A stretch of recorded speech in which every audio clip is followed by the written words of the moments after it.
Le monde dans lequel nous vivons est en constante compétition pour notre temps et notre attention.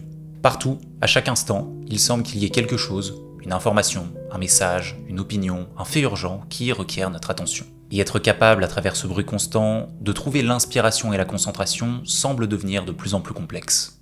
Mon objectif à travers cette vidéo est de vous partager 5 techniques que j'utilise personnellement et qui m'aident grandement à améliorer mon attention et ma concentration à travers cet océan de distractions. Ces techniques seront basées sur mes expériences personnelles ainsi que mes recherches sur le sujet, en espérant que cela vous aide à trouver la concentration. C'est parti. Il est fort probable que nous développions, vous et moi, bien trop d'efforts pour atteindre la concentration. De retour lorsque j'ai commencé cette chaîne YouTube il y a 1 an, je me suis rapidement rendu compte que ma volonté et ma discipline ne m'emmèneraient pas très loin en matière de productivité. Chaque fois que je m'asseyais à mon bureau pour écrire du contenu par exemple, mes pensées se dirigeaient automatiquement vers les distractions, sans vraiment savoir pourquoi. Et il semblait pour moi extrêmement difficile d'atteindre quelconque niveau de concentration derrière mon bureau, ce qui nuisait grandement à la qualité de mes idées et de mon travail. Et contrairement à ce que je pensais, ce phénomène serait bien moins lié à nos propres capacités qu'à la manière dont notre cerveau fonctionne. Il se trouve qu'un très grand nombre de nos comportements, qu'il s'agisse de nos pensées ou de nos actions, sont dans la plupart des cas grandement influencés par notre environnement et nos habitudes. Tenez, prenons un exemple. Je m'entraîne régulièrement dans la même salle de sport depuis, je dirais, un peu plus d'1 an. Et aujourd'hui, chaque fois que je franchis la porte de cette salle de sport, mon cerveau se met automatiquement à penser à l'entraînement. Quel exercice réaliser, quel poids utiliser, toutes mes pensées viennent m'encourager à réaliser cette action qu'est l'entraînement.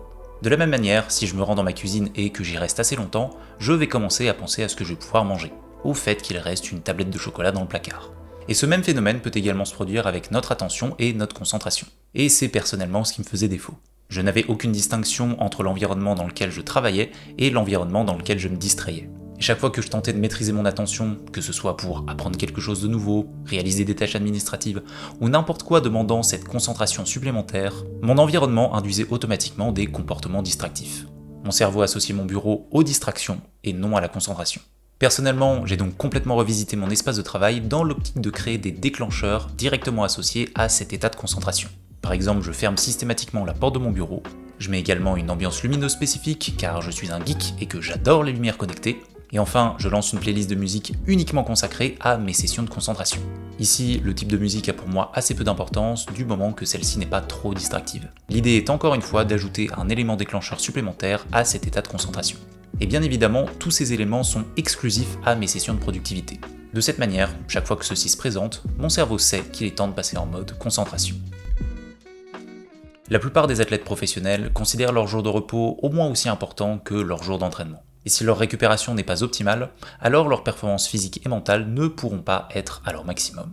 Dans ces environnements extrêmement compétitifs, avec les meilleurs coachs et des milliards d'euros de financement, chaque partie de leur vie est étudiée pour repousser toujours plus les limites de leur performance. Et je pense que si autant de temps et d'attention est porté sur la récupération de ces athlètes, c'est que cela vaut vraiment le coup. De même chez les artistes, ingénieurs et intellects de manière générale, nombre d'entre eux cultivaient leur temps de repos, loin de leur travail et de ce qui est premièrement considéré comme productif.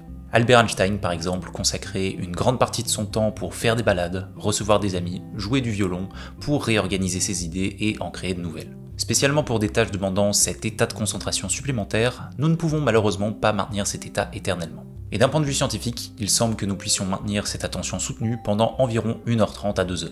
Après cela, nos performances et notre concentration commenceraient à diminuer inexorablement. Un peu à la manière d'une tasse de café qu'il faut remplir, si nous essayons de remplir cette tasse depuis une machine vide, alors nous n'obtiendrons pas grand chose en retour. Et si nous souhaitons que notre concentration et nos performances cognitives soient à leur maximum, alors il semble que prioriser le repos soit une pièce essentielle du puzzle. Personnellement, j'ai donc récemment commencé à me fixer des deadlines quant à mes horaires de travail. Je trouve extrêmement simple de toujours chercher à avancer un peu plus sur un projet ou un autre. Surtout le soir, en général juste avant de dormir, ce qui me semble loin d'être optimal. Et face à cette tendance de toujours vouloir faire quelque chose que je qualifie comme productif, je coupe maintenant ce travail principal aux alentours de 17h30 chaque jour. Durant ce temps, je continue de penser à mes projets en cours. Simplement, tout ce travail continue de tourner en arrière-plan. Et le jour suivant, je peux en général revenir avec beaucoup plus de concentration et de nouvelles idées avec lesquelles travailler. Également, et dans cette même optique, je cycle mes sessions de productivité entre des activités demandant un fort état de concentration et celles demandant un plus faible état de concentration. Par exemple, écrire un script me demande beaucoup de ressources mentales, donc après 1h30, 2h, je passerai sur quelque chose de moins taxant mentalement, comme du montage vidéo par exemple. Enfin, il m'arrive de prendre un peu de temps entre ces sessions pour aller marcher, ce qui me permet de réorganiser mes idées et réfléchir à mes projets en arrière-plan. Ces moments où je peux recharger mon attention sont en général ceux où la plupart de mes idées créatives émergent. Et c'est l'état de concentration qui me permet de les façonner et de les organiser, de faire en sorte qu'elles existent réellement. Ces deux éléments se renforcent mutuellement. De manière générale, si vous avez du mal à rester concentré et à créer cet état de flow, peut-être que vous pourriez bénéficier de prendre un temps de recul. Je souhaite utiliser mon attention sur mes projets les plus importants, mais pour être tout à fait honnête, j'ai tendance à pas mal procrastiner. D'autant plus quand l'activité s'avère complexe et très demandante mentalement. Je trouve facile d'éviter l'activité principale, celle provoquant bien évidemment le plus de résultats, en réalisant des petites tâches plus simples et accessibles. Alors une nouvelle technique que j'ai récemment mise en place est que à chaque fois que je vais apprendre quelque chose, créer, avancer sur un projet important, ou n'importe quoi demandant un fort état de concentration, je bloque un créneau dans ma journée et mon agenda. Je crée de l'espace pour ces tâches demandant une concentration exclusive. De manière générale, j'ai l'impression dans ma vie personnelle que le fait de réaliser ces tâches réellement challengeantes sont paradoxalement celles qui amènent le plus grand sentiment d'épanouissement.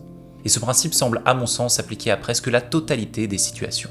Un exemple qui me vient en tête est tout ce qui est tâches administratives. Je trouve personnellement extrêmement simple de repousser cette tâche encore et encore et encore. Et plus je repousse cette tâche, plus celle-ci vient prendre de la place dans mon esprit. Elle s'insinue dans chaque activité de mon existence, provoquant finalement un stress inutile qui me suit partout où je vais. Et pour ces activités difficiles mentalement, le plus je suis concentré et le plus qualitatif et rapide sera mon travail. Je réserve donc un créneau spécifique pour celle-ci afin de me donner l'occasion de réellement pouvoir me concentrer sur cette tâche. Également, le plus tôt ce créneau est dans la journée, le plus efficace il est. Je pense que le principe comme quoi nous serions plus productifs les heures avant le lever du soleil est simplement un mythe. Et je n'ai personnellement pas encore trouvé d'études pouvant soutenir celui-ci spécifiquement. Et même si cela peut certainement être optimal pour certaines personnes, une grande partie des génies et personnages ayant réussi étaient également connus pour leur rythme vespéral, comme par exemple Pablo Picasso ou encore J.R.R. Tolkien. Et d'un point de vue scientifique, cela aurait plus à voir avec nos performances cognitives en général. Par exemple, en début de journée, notre rythme circadien, ou horloge biologique, va naturellement induire un pic d'éveil et de vigilance durant les premières heures après le réveil. Également, notre fatigue décisionnelle serait beaucoup plus faible durant cette période, étant donné que nous n'aurons pas encore été exposés à la grande quantité de décisions et de micro-décisions que nous pouvons prendre durant une journée. Nous aurions donc une plus grande quantité de ressources cognitives durant la matinée. De manière générale, je sais que je serai toujours satisfait une fois cette activité challengeante accomplie. Toutes les activités ne semblent pas procurer le même sentiment d'accomplissement. Et parfois, le simple fait de terminer une tâche complexe de notre to-do list peut donner l'impression d'une journée bien plus complète et bien utilisée qu'un grand nombre de choses faciles à réaliser. Un phénomène très étrange que j'ai pu constater il y a de cela quelques mois est que les sessions où je me suis senti vraiment concentré et immergé dans l'activité, la plupart de ces sessions ont été réalisées alors que je portais une capuche. Et si cela peut sembler un peu ridicule au premier abord, j'ai été assez surpris de découvrir qu'il existe en réalité une véritable explication scientifique, et que oui, une capuche peut radicalement booster notre concentration et notre productivité. Il se trouve que notre focus visuel influence directement notre focus cognitif. Dans notre vie de tous les jours, notre cerveau est constamment bombardé de stimuli visuels provenant de notre environnement. Et chacun de ces stimuli est susceptible d'attirer notre attention. Et en portant une capuche, ou quelconque couvre-chef plus ou moins original pouvant réduire notre champ de vision, nous pouvons ainsi réduire le nombre d'informations que notre cerveau doit traiter. Cela élimine les distractions potentielles se produisant en périphérie, et nous permet d'orienter notre attention vers une zone plus restreinte, ce qui augmente notre concentration.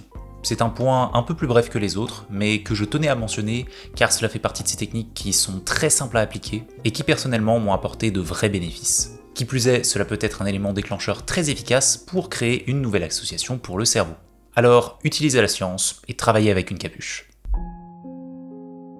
Bon, je dois bien vous admettre que cette partie de la vidéo est un peu plus difficile à tourner pour moi, car tous les conseils que je vous ai donnés précédemment, c'est une douille. Plus sérieusement, si toutes ces techniques pour augmenter notre concentration, notre productivité, ou même plus largement nos performances de manière générale, ont bel et bien énormément d'effets bénéfiques ainsi que des études scientifiques pour les soutenir, je pense néanmoins qu'elles peuvent aussi nous mener dans la mauvaise direction. Personnellement, je suis quelqu'un de très intéressé par l'optimisation de sa santé et de ses performances, et je souhaite obtenir le plus possible de cette existence. Mais pour moi, le piège ici serait de devenir dépendant de ces techniques et de ces situations entre guillemets parfaites pour fonctionner. Typiquement, je n'ai pas mon café ou je n'ai pas ma capuche, donc je ne peux pas être concentré. Et je pense que ces outils ont bien plus de valeur lorsque ceux-ci sont perçus comme quelque chose en plus et non comme quelque chose de nécessaire. Il y a cet extrait que j'aime particulièrement, issu du podcast Modern Wisdom, où Alex Hormozy, qui est un entrepreneur américain, partage cette idée de dissocier l'optimisation de sa capacité à produire des résultats. En l'occurrence ici, faire croître son business. And so what happens is the optimizations become superstition. Correct. And so Correct. my fear around, and maybe I take a more extreme stance on this, but like I've always wanted to be able to, with an internet connection and a laptop and a fold-out chair, go make money. And always have that as my North Star, that anything else is extra. Et si ce concept peut s'appliquer à un grand nombre de situations, je le trouve particulièrement pertinent dans la sphère de la productivité. Qui plus est, être capable de nous concentrer dans des situations désastreuses, comme dans un endroit bruyant ou bien après une nuit blanche, peut justement nous permettre de nous entraîner parmi ces facteurs limitants. Et lorsque nous nous retrouverons à nouveau dans une situation optimale, par exemple derrière notre super setup de productivité, alors nous concentrer pourra nous sembler d'autant plus facile. Je pense que l'idéal est encore de connaître ces techniques pour optimiser nos performances, de savoir les appliquer pour en tirer le meilleur parti, sans pour autant en être dépendant. Être capable d'optimiser tout en étant résilient. J'espère sincèrement que ces quelques techniques et concepts vont vous aider à trouver la concentration. Dans tous les cas, je vous remercie d'avoir regardé cette vidéo, je vous dis à la prochaine.